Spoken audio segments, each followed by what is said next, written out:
Hey everyone, welcome back to 996. The Howl. In our previous video, it was a bit overwhelming for some people, a lot of players to focus on, so let's trim it down a bit. My biased take on the top 10 prospects for the Utah Hockey Club. First, before you ever rank anything, you gotta define it. So what do I consider a prospect? For me, it's a player who has under 30 NHL games.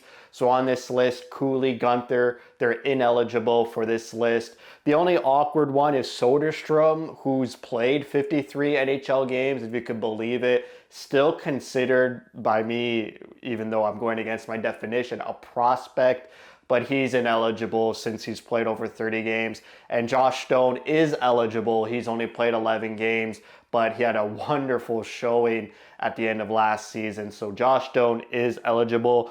Also, we'll start with honorable mentions. We got 4 of them. This could have been a top 15 list, but I decided to keep it a top 10.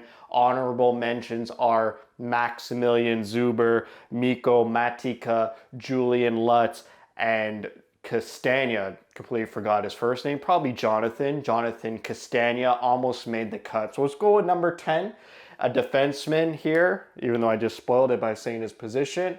Not a lot of people are high on him just yet, but we'll go with defenseman Justin Kipy, out in the WHL for the Victoria Royals. 6'3", 194 pounds. He had 52 points in 67 games played last season. In the same amount of games played, he doubled his goal totals from last season. He had 8 in 67 games played. This past season, it was 16 in 67 games played. Scouts say he's got a great shot, one-timer, sneaky wrister from the point.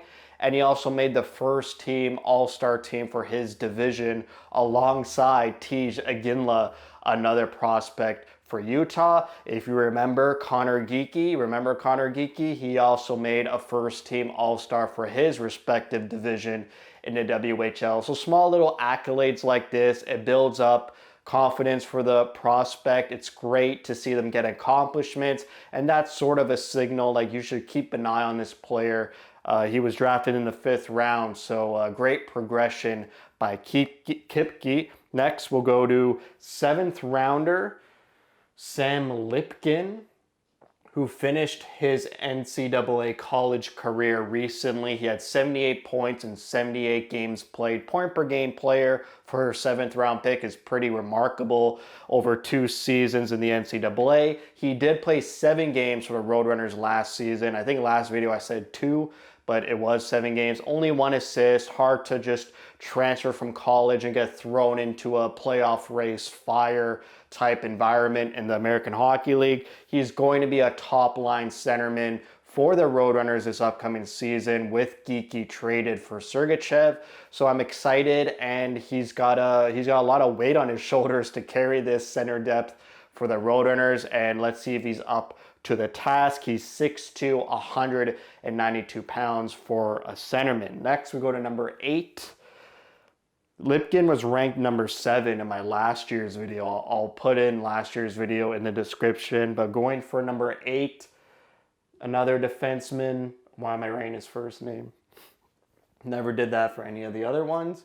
Now it's just a big old mess here. Okay, should be good. We go with Ardam Duda, who had a pretty miserable year, not on ice, off ice issues. He left the KHL to try to play for the NCAA in the University of Maine. There was a lot of contract disputes. He didn't play hockey from May 2023 to January 2024, which is like a 9-month period. You could get pregnant, be in your full pregnancy, and deliver a kid. That's how long Duda didn't play hockey for. 6'1", 187 pounds. He had 7 points in 12 regular season games played for the Toronto University after all those contract disputes and shenanigans with the NCAA. And then in the playoffs, he was a point per game, 6 points in 6 games played for Toronto. He's playing for the Roadrunners this season. He signed an entry-level contract. He's an offensive defenseman.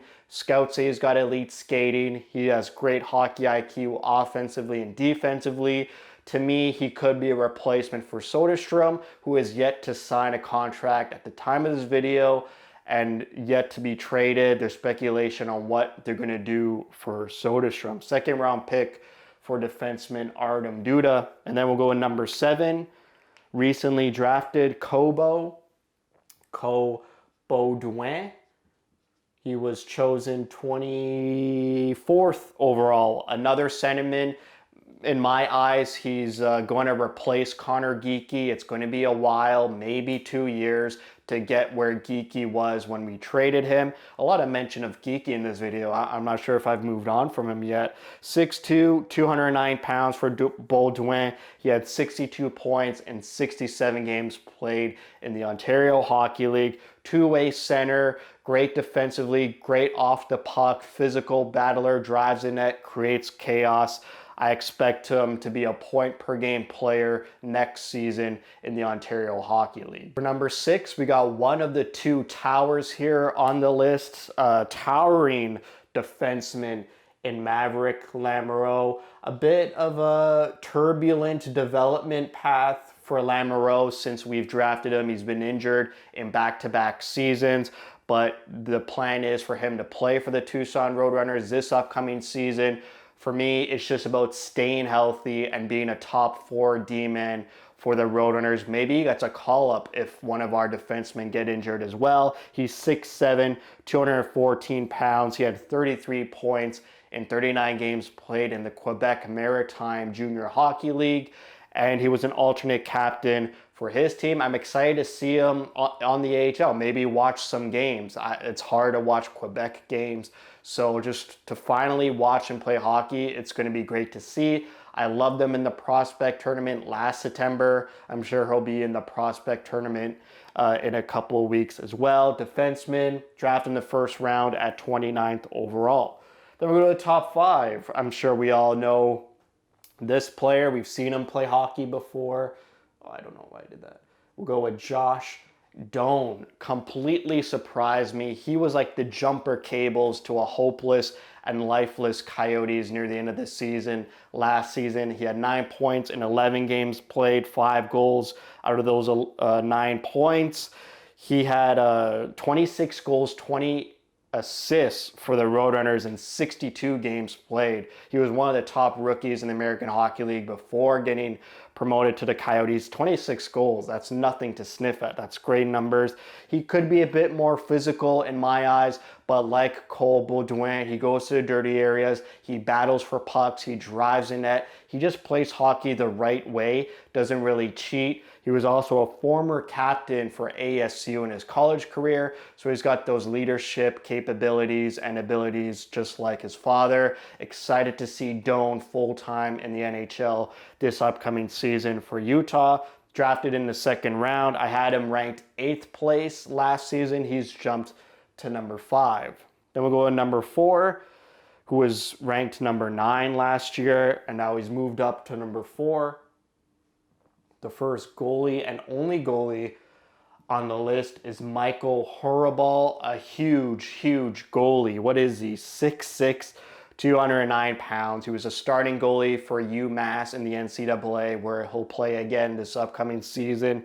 He had a .912 save percentage and a .259 goals against average. He towers over opponents and over screens. He covers a lot of the bottom area of the net due to his size. He had a pretty average to okay World Championship showing last December for Team Czechia. I hope he gets a starting role for Czechia and plays a bit better and leads them maybe to the final, semifinal this upcoming World Junior Championship, but excited to see him grow. He's a second round pick, and a lot of scouts and analysts, journalists across the league recognize that Horbal is like an NHL great goalie prospect. It's not biased just because he's been drafted by the Utah Hockey Club. Then we'll go to the top 3.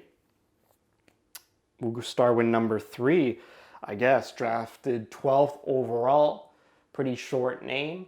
Daniel Boot, 6'6", 216 pounds. He had 10 goals, 11 assists in 55 games played in the Russian League, in the KHL. He's a well-rounded player. He's got great skating ability for his size and his movement. He could deke around some players and make some quick, accelerated movements considering his big body size. I expect him, well, he's going to play in the KHL again, same as Simashev. Spoiler alert, he had 9.5 minutes time on ice averaged during the season. So just expecting him to play more minutes. The team relies on him a bit more, maybe plays more of a top 6 role than a bottom 6 role or like a 13th scratched forward. I expect him to be a bit more mature. He was ranked number 5 on my list last year. He jumps up to number 3. He's a left winger, could be moved to a right wing, but not a center. Then we go to the top 2. I'll go in number 2. Recently drafted Iginla. I just mentioned he made his WHL first All-Star team division just like Justin Kipy.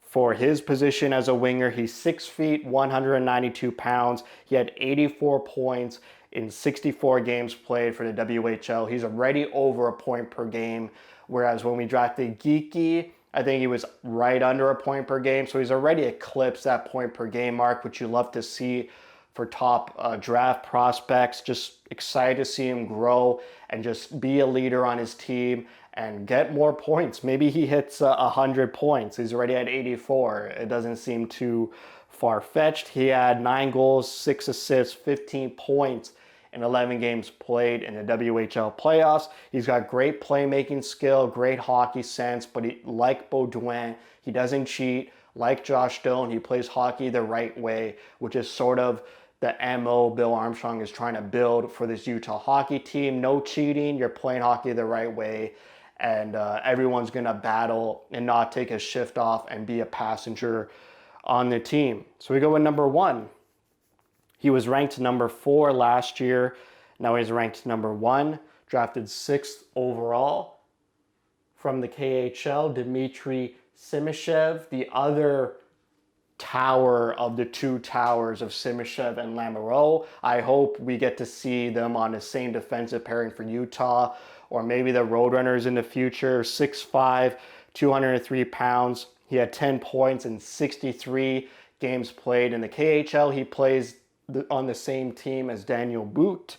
He had 12.5 minutes time on ice for the playoffs, and then 14.5 average time on ice per game during the regular season on the KHL. So their team is more reliant on Simashev. They're more comfortable playing Simashev more minutes than Daniel Boot. Everyone raves about his skating. He could, be a bit more offensive, make more offensive plays, but his defensive IQ is great. He could be a bit more physical as well, but his reach with his stick, his defensive capabilities, the way he moves, skates around the ice, people just rave about it, and can't wait to see him. We're going to have to wait another year because he's going to be in the KHL, but all signs point to him being a top pairing D-man in the NHL. So that's it. This is my top 10.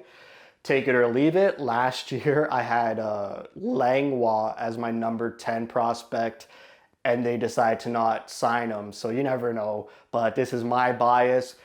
Players in the Utah system you should keep an eye on, be familiar with, and you can focus on only these 10 players, maybe some of the honorable mentions. If that organizational depth chart was too much for you, here's a bit of a more digestible list. So that's it for me. Thank you for watching. If you'd like to see, spread the word. And as always, thank you for your support.